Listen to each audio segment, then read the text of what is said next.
வணக்கம். இன்றைக்கி நம்ம இந்த வீடியோவில் என்ன பார்க்க போகிறோம்னாக்கா, நம்ம ஏற்கனவே நம்ம யூடியூப் சேனலில் என்னோடய ஆட்டோ சம்மந்தப்பட்ட வீடியோ ஒரு 3 வீடியோ போட்டிருப்பேன். அதாவது டிங்கரிங் ஒர்க் ஃபஸ்ட்டு பார்ட் 1 போட்டிருப்பேன். டிங்கரிங் ஒர்க் பார்ட் 2 போட்டிருப்பேன். அப்புறமா இப்போ சமீபத்தில் ஆட்டோ பெயிண்டிங் ஒர்க் பற்றி போட்டிருப்பேன். இப்போது அடுத்த கட்ட பார்த்திங்கனாக்கா, நான் லாஸ்ட்டாக வீடியோவில் சொல்லியிருப்பேன், ஆட்டோக்கு எஃப்சி சம்மந்தப்பட்டது அடுத்த வீடியோவில் சொல்கிறேன்னு சொல்லிட்டு.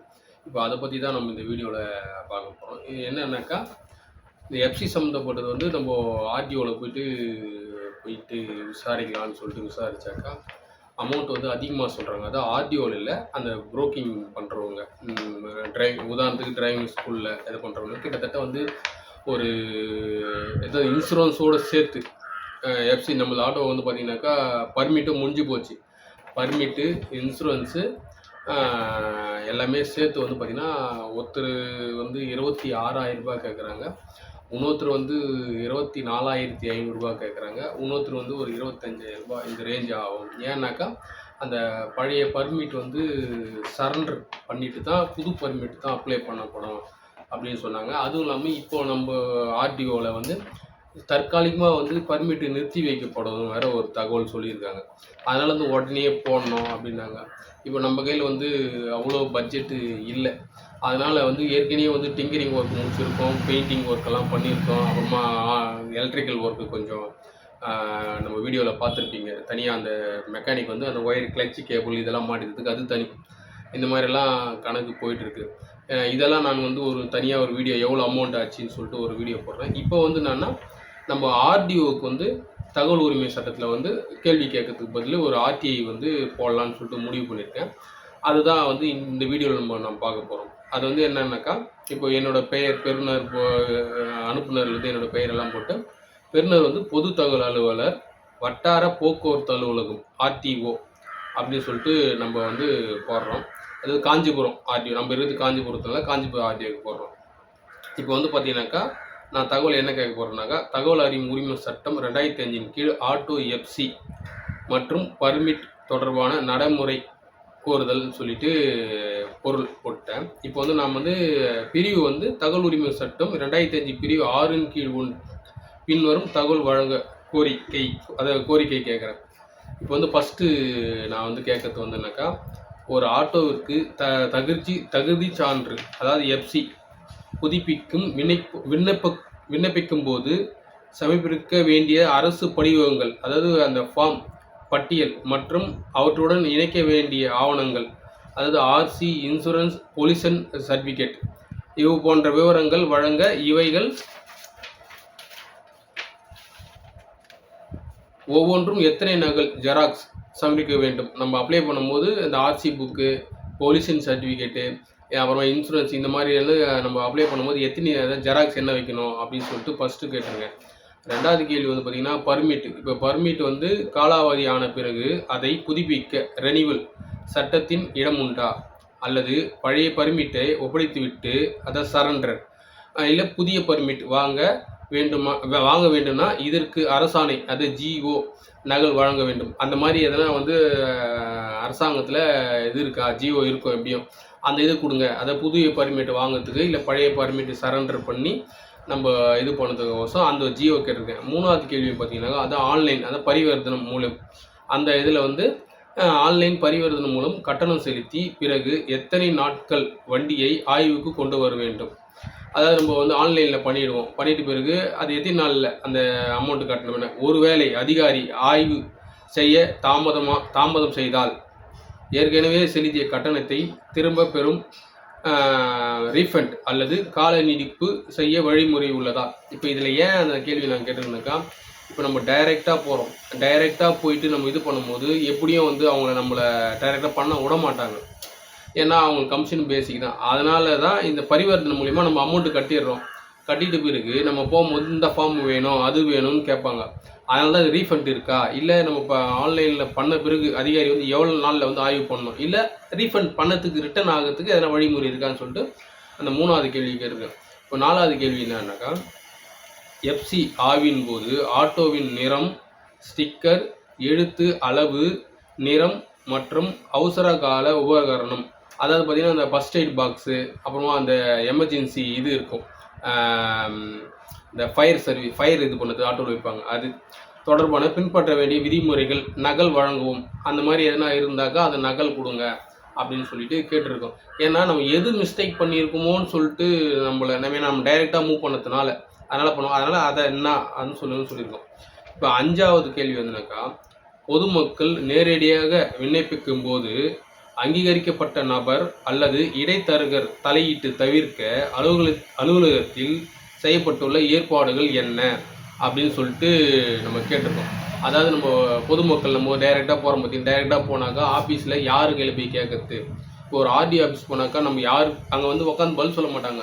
ஏன்னா நம்ம வந்து டிரைவிங் ஸ்கூல் மூலி போன உடனே ஆட்டோ எடுத்தாந்து ஒரு ஆட்டோலாம் வந்து பஸ்ஸாக இருக்கட்டும், இதற்கு ஒரு இடம் பர்மிட் எஃப்சி பாஸ் வந்து ஒரு இடம் அங்கே போயிடணும். இப்போ ஆஃபீஸில் போய் கேட்டால் ஒரு சரியான ரெஸ்பான்ஸு கிடையாது. இது நான் நிறைய அனுபவப்பட்டிருக்கேன் நான் ஒரு 20 வருஷத்தில். அதனால் வந்து இப்போ நம்ம ஆர்டிஐலாம் போட்டு கொஞ்சம் தகவல் வாங்குறதுனால இந்த முறை இதுவும் ஒரு முறை போட்டு பார்ப்போமே சொல்லிட்டு தான் இந்த கேள்வியை நான் வந்து கேட்டிருக்கேன். இப்போ 6வது கேள்விக்கு என்ன நம்ம கேட்கலான்னு சொல்லிட்டுனாக்கா, ஒருவேளை விண்ணப்பத்தை சமர்ப்பிக்கும் பிறகு எத்தனை வேலை நாட்கள் அதிகாரி அந்த பணியை முடிக்க வேண்டும்?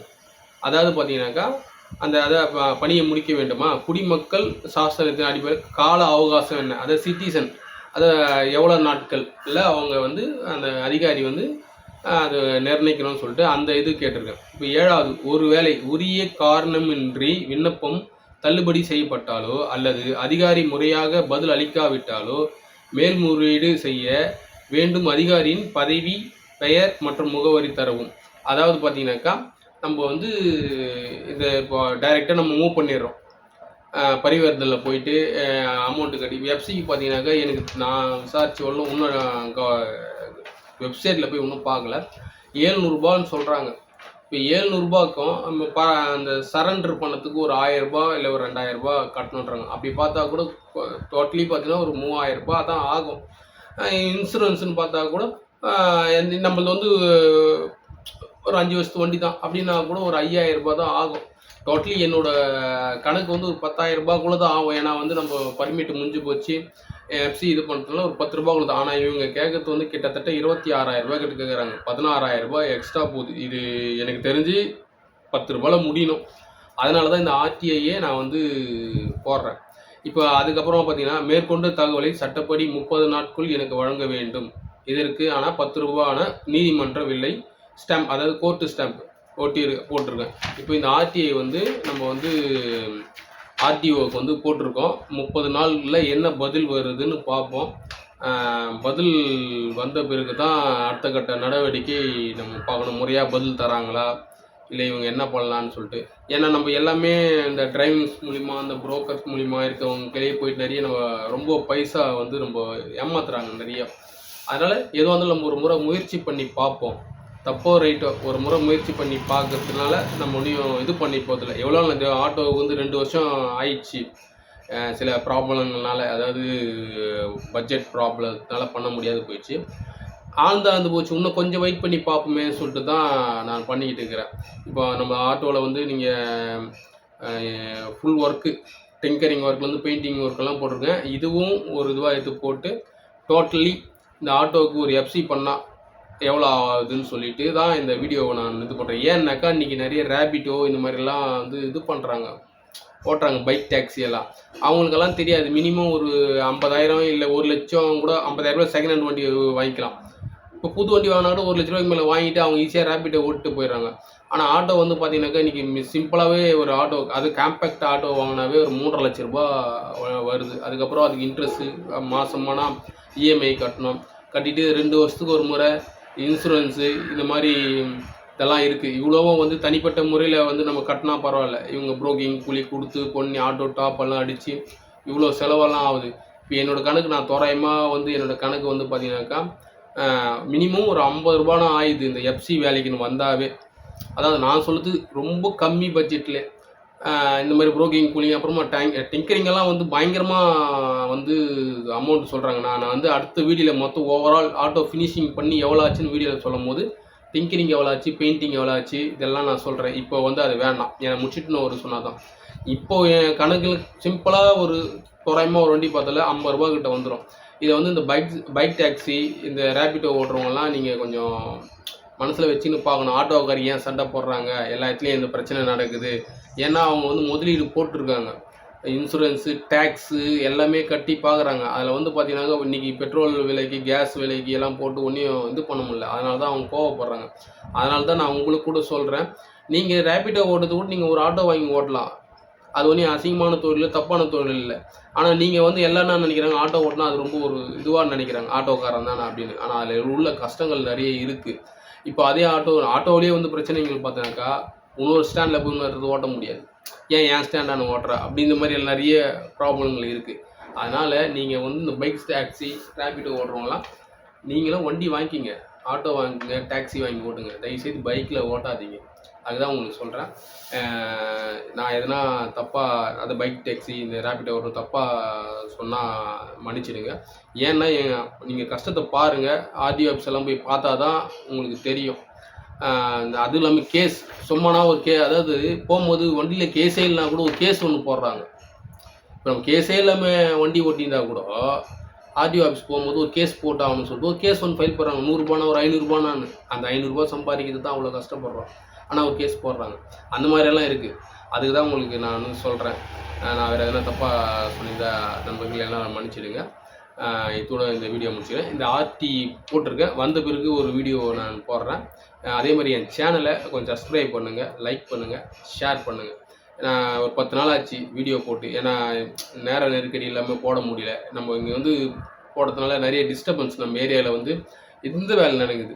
ட்ரைனேஜ் கனெக்ஷன் போடுறதுனால சவுண்டு இருக்கிறதுனால என்னால் வீடியோ எடுத்து இது பண்ண முடியல. அதனால தான் நான் அடுத்த வீடியோவில் உங்களுக்கு இன்னொரு ஆர்டிஐ தகவலும் நான் அது சம்மந்தப்பட்டது ஒரு வீடியோ போடுறேன். இதோட முடிச்சுக்கிறேன் இந்த வீடியோவை.